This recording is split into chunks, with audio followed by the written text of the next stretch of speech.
General Motors reported a $1.1 billion loss in Q2. Ford, not far behind, slashed its profit forecast after an $800 million tax blow. Meanwhile, Stellantis faced a €1.2 billion dent. These weren't bad business calls. This was fallout from a political earthquake. On June 4th, President Trump signed a sweeping executive order slapping tariffs up to 50% on imported vehicles and parts, targeting over 100 countries. Canada at a blistering 35%. The shockwave hit instantly. Detroit automakers stumbled, the supply chain snapped, and steel prices soared. Across the border, Canada shut the door. Prime Minister Mark Carney launched $21 billion in retaliatory tariffs and began rerouting the entire steel industry eastward. So now the question is, when both sides play hardball, who ends up paying the price? For decades, the U.S.-Canada auto relationship was a model of North American integration. Under NAFTA and later USMCA, parts could cross the border multiple times before a car rolled off the line. From Windsor to Detroit, engines, axles, and dashboards crisscrossed the border seamlessly. Workers on both sides depended on each other. A bumper made in Ontario could end up on a Mustang assembled in Michigan. The system was lean, efficient, and profitable. It was, for a time, the envy of global supply chain design. This golden age of cross-border auto production wasn't just about economics, it was political trust. Canada became the U.S.'s most reliable trade partner, particularly for industrial inputs like aluminum and steel. Detroit's Big Three thrived in this tightly woven North American fabric, but cracks began to show in early 2024. That spring, amid renewed promises of America First, Donald Trump, returning to the White House, signaled a tariff revival. By March, rumors swirled about a sweeping automotive tariff package. In April, the administration unveiled a plan to impose 25% tariffs on all imported vehicles and parts, escalating to 35% on Canadian goods. The justification? Rebuilding American industry and protecting U.S. jobs. The response from automakers was swift and anxious. Internal memos from GM and Ford, leaked in late April, warned that cost structures would spiral and production timelines would derail. Still, the administration insisted this was a patriotic correction, a long overdue course reversal. Across the border, Canadian officials met in emergency sessions. The tight-knit interdependence they had helped cultivate was being weaponized. And just like that, the trust that had defined a generation of North American manufacturing started to fracture, one tariff at a time. It began with a pen stroke in early June 2025. President Trump stood at the White House podium and declared what he called a decisive victory for American steel and sovereignty. The executive order was sweeping: a 25% tariff on all imported cars and auto parts, 35% specifically on Canadian origin goods, and up to 50% for nations deemed non-cooperative in his economic doctrine. The rationale? Reindustrialize America, protect blue-collar jobs, and correct decades of trade betrayal. The auto industry was stunned. For manufacturers like GM, Ford, and Stellantis, the move wasn't just disruptive, it was existential. Many vehicles built in the U.S. contain parts sourced from up to 6 countries, with Canadian and Mexican inputs forming the backbone of assembly. Engines built in Ontario, seats from Puebla, transmissions from Quebec. Now, every border crossing meant additional taxation. Each component potentially taxed multiple times throughout the production cycle. The results were immediate. Steel prices in the U.S. soared by 30% by mid-June. Aluminum wasn't far behind. The American Iron and Steel Institute acknowledged the price spike, but lauded the administration's pro-worker stance. But on the ground, factory floors were in chaos. GM reported a $1.1 billion loss in Q2. Stellantis followed with an estimated $1.4 billion drop, citing steel prices and supply dislocations. Ford downgraded its annual guidance after an $800 million shortfall and warned of further layoffs if tax burdens persisted. In Michigan, plants scaled back operations. Thousands of auto workers faced shift cuts or indefinite furloughs. Union leaders voiced concern, saying they had not been consulted. One anonymous Ford worker told Reuters, "They say they're saving American jobs, but they're killing mine in the process." Yet Trump's economic team doubled down. Treasury officials insisted the short-term discomfort would yield long-term gains. Commerce Secretary Joseph Whelan, newly appointed, called it necessary market correction and urged patience. "The foreign dependence has gone too far," he said. "We must bring manufacturing home, even if it means temporary pain." The logic, however, didn't account for how deeply intertwined U.S. and Canadian supply chains had become since NAFTA and USMCA. American automakers weren't just dependent on Canadian steel, they were dependent on Canadian logistics, Canadian assembly lines, Canadian labor. But in Trump's political calculus, optics mattered more than outcomes. And the optics were unmistakable. Tariffs meant strength. Tariffs meant independence. For the administration, the economy could be reshaped, even if it meant shaking the very foundations that had once made Detroit strong. Canada didn't blink. Within days of Trump's executive order, Prime Minister Mark Carney addressed the Canadian Parliament and announced a $21 billion retaliation package. It included tariffs on key American exports, agricultural products, construction equipment, and consumer electronics, but more significantly, it signaled a philosophical shift. Canada would no longer prioritize the U.S. market. Ontario Premier Danielle Fournier declared an emergency summit with Canadian auto and steel executives. Out of it came what some are now calling the Windsor Compact, a 5-point plan to insulate Canadian manufacturing from future U.S. volatility. Step 1. Cut dependency. The plan allocated $4.3 billion in subsidies to help Canadian automakers reorient toward Europe and Asia, with fast-tracked trade pacts under negotiation with the EU and South Korea. Step 2. Revive domestic steel.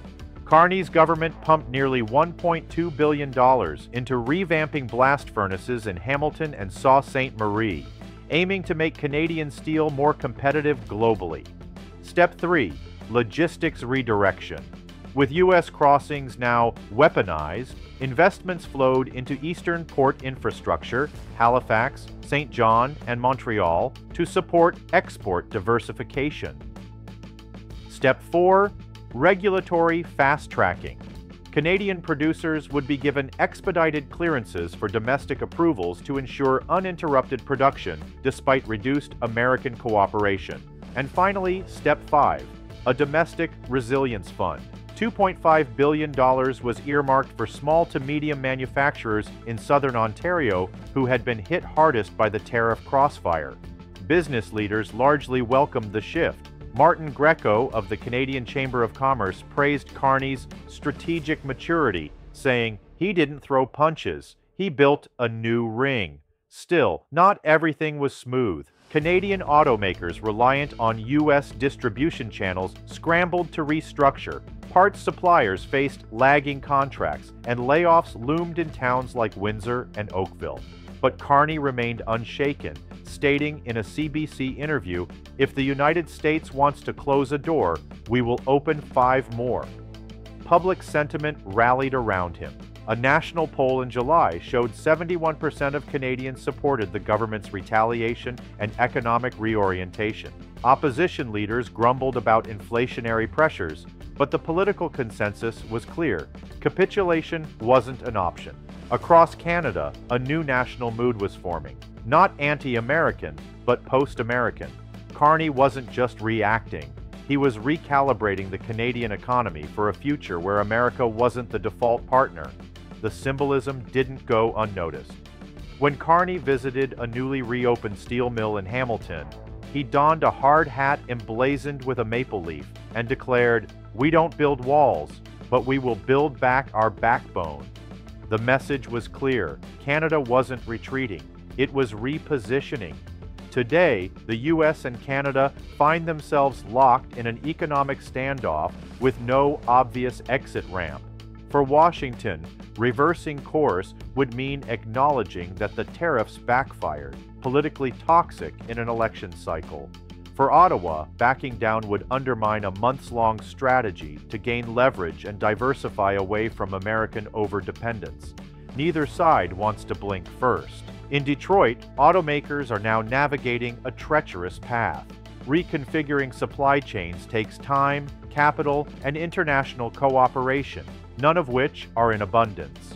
While tariffs remain in place, every day adds pressure on cost margins and investor confidence.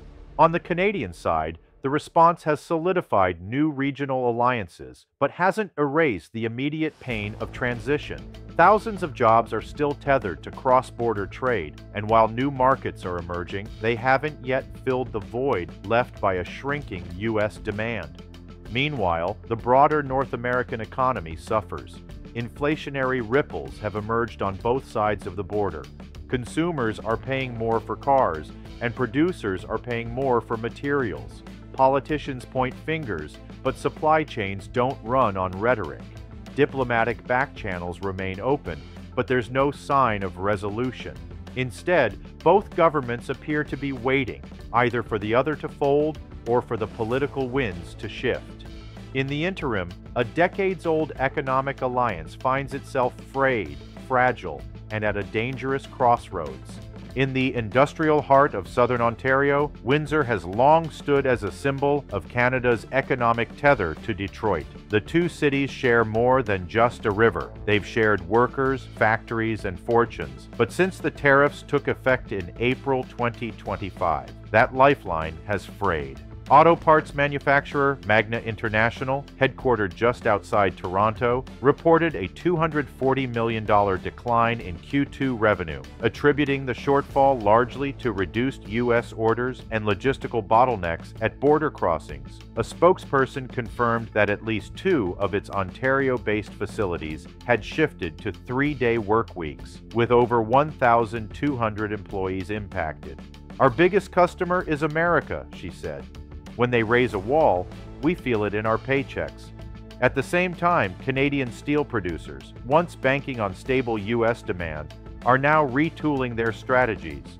Stelco Holdings, one of the nation's largest steelmakers, halted a $400 million expansion project intended to serve the U.S. Midwest. Instead, they're now exploring deals with buyers in South Korea and Germany, but the transition hasn't been smooth. The Ontario government responded with a $1.2 billion stimulus package aimed at offsetting short-term losses. But even Premier Danielle Fournier acknowledged, this is not just about economics, it's about identity. For years, we were the junior partner in a tightly wound machine. That machine is now malfunctioning. Local communities are feeling the pinch. In Windsor, the unemployment rate climbed to 7.8% by July, up from 6.1% just 3 months prior.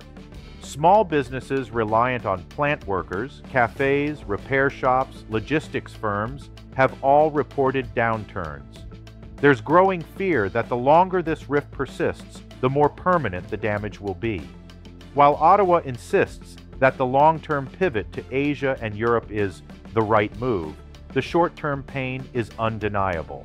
Canada may be standing firm, but that firmness comes with fractures.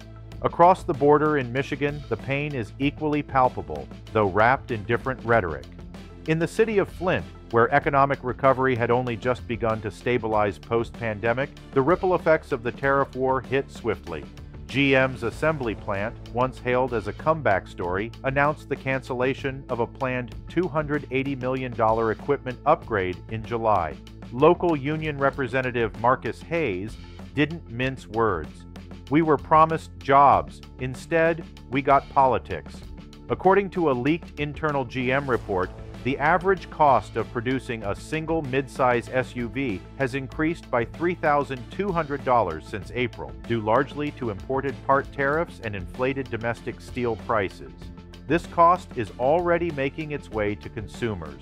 Car buyers across the Midwest have seen sticker prices rise by an average of 6% in Q2, with some high-demand models increasing by more than 10%. Dealerships are struggling to adapt. Sam Blanchard, who runs a family-owned Ford dealership in Toledo, Ohio, said customer foot traffic has dropped by 15%. People are shocked at the prices, and when you explain it's because of tariffs, they ask, "But isn't this supposed to help us?" Meanwhile, automakers aren't the only ones bleeding. Tier 2 and Tier 3 suppliers, those who produce bolts, wiring harnesses, or upholstery, are often smaller operations with fewer resources to absorb shocks. Dozens of small firms in Indiana and Illinois have either furloughed workers or shuttered entirely. But perhaps the most ironic twist is this: the very workers Trump vowed to protect, Midwestern auto workers, are now caught in the crossfire. While Wall Street speculators move on to new sectors, these workers are left waiting, uncertain if next week's shift will be their last. Despite all this, the administration remains bullish. In a July press conference, a White House spokesperson declared, "We are building an American century, one tariff at a time." But on the ground in Detroit, that future feels more like deja vu. Factory slowdowns, layoff rumors, and rising costs with no clear end in sight. A once seamless partnership now teeters on a razor's edge. Tariffs meant to fortify industries have instead fractured a continent-wide supply chain. Detroit bleeds billions, Windsor braces for shockwaves, and workers on both sides wait, caught between rhetoric and reality. Neither Washington nor Ottawa seems willing to flinch. One pushes for sovereignty, the other resilience. But in the middle are families, factories, and futures unraveling in real time. So here we are, North America's most integrated economic relationship, now a case study in division. The question isn't just whether tariffs work, it's whether two nations built on cooperation can withstand the cost of confrontation. And what happens when political pride becomes more expensive than steel? If you found this video insightful, drop a comment below and subscribe for more cross-border deep dives from both sides of the story.